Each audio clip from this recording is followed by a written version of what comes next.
This is day number 10 of the 21-day bestselling author platform, and we're going to talk about blogging. This is actually something I'm really focused on right now. So apart from book marketing, I also have my main blog, which is Creativity. I have a couple young adult fiction blogs because that's the genre that I write in, and I try to put content on those blogs that ranks on Google so that people can find me organically. I think for the last 3 or 4 years, I started Creativity probably 10 years ago, and when I started it, I did a lot of SEO research, which is basically you look for the keywords that other people are actually searching for, and then you write content about those keywords. It has to be good, valuable content that is better than anybody else's content on the internet. It also depends on how much domain authority you have, which is about backlinks, how many people are recommending your content. If you write really good articles that are useful and people like them, then they'll share them, and then your blog becomes an authority, and there's ways to measure how much authority your blog actually has. So there's a lot to say about SEO and blogging and all of that stuff. I do have other stuff. I'm gonna make videos specifically about blogging in the near future on my main channel, so you can look for those later. I basically get I think I was getting 30 or 40,000 a month on my main blog, but also on my young adult fiction blogs, I was getting about the same, so maybe 100,000 a month altogether. But in the last couple months, just on Creativity, I've gotten over 100,000 a month organic traffic only from writing about things that people actually want, things that people want, things that a lot of people want. Sorry, I was having trouble explaining that, but what I mean is that I've always focused on very specific topics like book publishing or book marketing or writing, and even though everybody's trying to write a book and publish a book, the people who are actually searching for specific search terms like how to write a book, how to publish a book, or like book cover design, they're much smaller. And the reason is people who are trying to write a book, they probably already know enough about writing a book that they're not searching how to write a book. They're searching for stuff like characterization or prompt generator or name generator, more specific things. And I've built a lot of tools to help authors, which is also how I get quite a bit of traffic. But I can't ever really get a ton of traffic because I'm limited by how many people are searching for those things. So even if I'm ranking really well for all of the things I'm trying to rank for, I'm still not getting tons of traffic.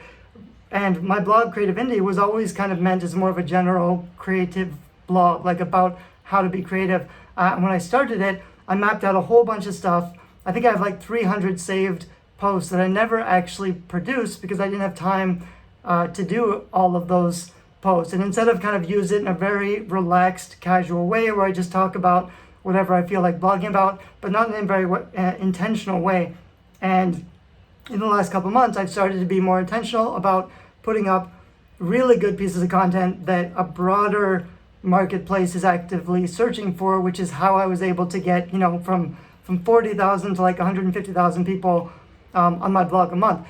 That doesn't necessarily mean anything. I've gotten millions of views for my content, and that doesn't necessarily mean I'm, building a fan base or selling anything, because if it's the wrong audience, you could get a lot of traffic for something that they're not actively looking to buy anything, or they're not actively looking to buy anything that you sell. So it's not that it's wasted traffic, but if it's the wrong audience that's visiting, they're not interested in anything that I have to offer, they're not going to stick around, and consume any of my other resources. So you want to be deliberate about the things that you blog about. They have to be relevant to the books that you want to produce, or the types of things that you want to write about. But there are strategic ways to do it. And more recently, I've also been using AI tools, which has not been available or good enough until very recently. And what I mean is, in terms of doing research, not only there's certain SEO tools where I can see what people are searching for, I can see what my blog is ranking for, and I can go back and build those articles up to make them better. Google's going to look for the best content, and they measure that by how long people are sticking around on your website. So you need to have pretty good, long, meaty content where people feel like they're getting some value from you. And then hopefully at the end of the content they're consuming, you have a relevant offer to get them on an email list. That's kind of the way that blogging works. So I do have specific tips for what you should blog about. It's pretty similar to the list of the email autoresponder sequence that I'm going to link to, or I linked to in the last video. They kind of go hand in hand. So the things that you are going to email about are probably the things that you're going to blog about as well. I do have a list of like the top 10 target here.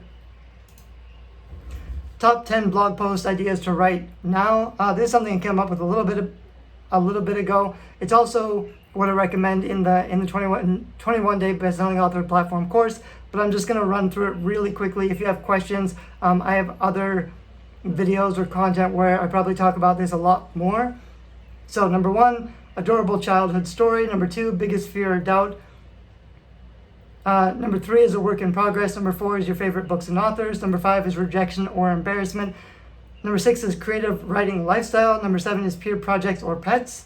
Number 8 is things you love or hate. Number 9 is top 10 listicles. Number 10, I think, maybe I skipped a number, is FAQ. Number 11 is trending topics. And you can also do a thing called brand transference, which is people already love other things, and it's easier for them to like you as a person or as a platform if you also love the same things that they love. So you can talk about, it's a little bit like name dropping, but you don't want to do it in a dodgy way. It's just sharing your appreciation for things that are related to your genre or subject, on the assumption that the right audience will also love the same things, and then you'll have something in common. And that's just an easy way to start building rapport with somebody, is if you like the same thing. So be open about the things that you love, or even maybe the things you hate, although that's a little bit riskier. Part of blogging or part of emailing, you don't just want to be talking about yourself. You really want to be focused on them. You want to use you language, which means instead of saying I, you want to be talking about you. Depends what you're trying to sell or what exactly you're trying to help them with. And a quick tangent on selling. I personally feel, dirty or weird about selling things, but you also can't afford to be providing free value all the time. That's basically what I've done with my audience. I just provide free value, but it costs money to, manage a blog or an email list that gets 100,000 visitors a month. So I end up spending more money than I'm earning, unless I'm also providing enough value that people want to pay me for, so that I can, keep everything running. But the other thing is that, especially if you're trying to help people for like nonfiction stuff, people don't necessarily value the free content enough to consume it. They might look at it, they might skim through it, but it can't really help them until they're paying attention and they give it some serious effort. Like no free tactic is going to work just by listening to it once. I have to actually do it, and they're not going to do it unless they're really invested. So even if you charge a little bit of money, just so that they are invested in the thing that you're saying enough to try it out. And if they try it out, they're going to see that it works, and then they're going to be more likely to buy something from you, whether it's a service or a course or a book or something like that. With fiction, it works a little bit differently, but you also can't just be talking about your books all the time, because you probably don't write fast enough to always have something to say. And just sharing your books is not going to build a relationship. The way to build a relationship is to talk about yourself and the other person and share similar interests, and share it like by valuable content. When you write fiction, it's probably going to be more entertainment, which doesn't necessarily mean that you have to be funny or entertaining. It just means you need to be somebody they trust as a source to say interesting things about the topics that they're already interested in hearing about. Anyway, that's probably enough for this video. I'll link to other places where I talk more about blogging. I am really focused on blogging right now. Like a year ago, I ended up buying a whole bunch of blogs that I thought had promise, like they were things that I was interested in, but I wanted to put out a lot of articles. The problem with buying a new blog is that maybe it has established domain rank because it has a lot of backlinks, but because it's been like dead for years, Google doesn't really trust it. So you have to build it back up with a lot of good content, and that's sort of a slow process. So I bought them like a year ago, and only, this weekend I've really started to build them up again. And now it's sort of a waiting game to see whether or not Google is if that content is good enough for Google to start sending me a little bit of traffic. If people like the content, which they're going to because it's really, really good content, then Google will send me more traffic. Once I get some more traffic on those blogs, I'll start putting out more content and I'll start building things in a more deliberate way. That's a huge topic, but I am pretty excited about the case studies and the projects that I'm building, which I will be blogging about on Creative Indie because I'm pretty open about, my case studies. Also, it's kind of interesting, kind of similar, but the things I'm doing with my books right now, the 21-day best-selling author platform, I mapped it out a long time ago, but I've only really started putting it into practice right now because I'm finishing series 4 the first time, which means I finally have enough content that I can be profitable with advertising as long as I'm doing everything the right way.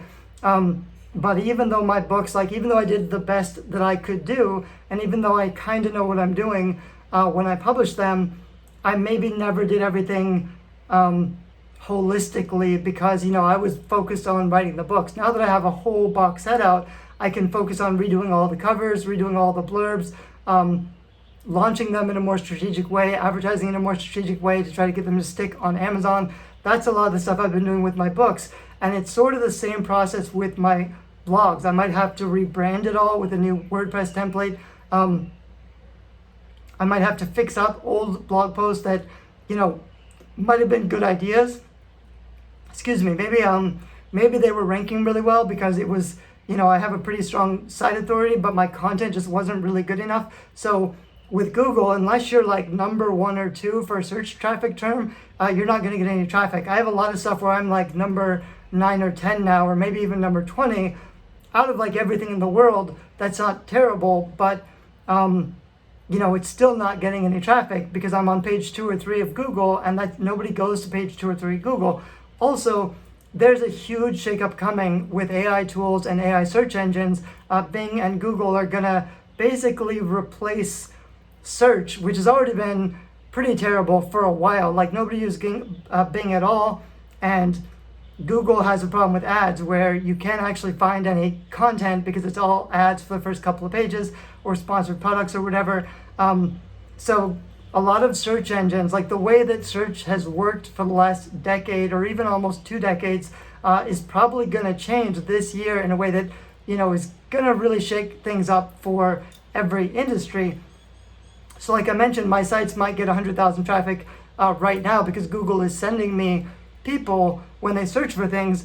But what's going to happen when, people search for things and instead of sending people to my website, Google just summarizes the content on my website and shows it to people so that they can just see the content without clicking over to my website. That's a big problem for, not only author blogs, but anybody who has a blog or has an online business at all.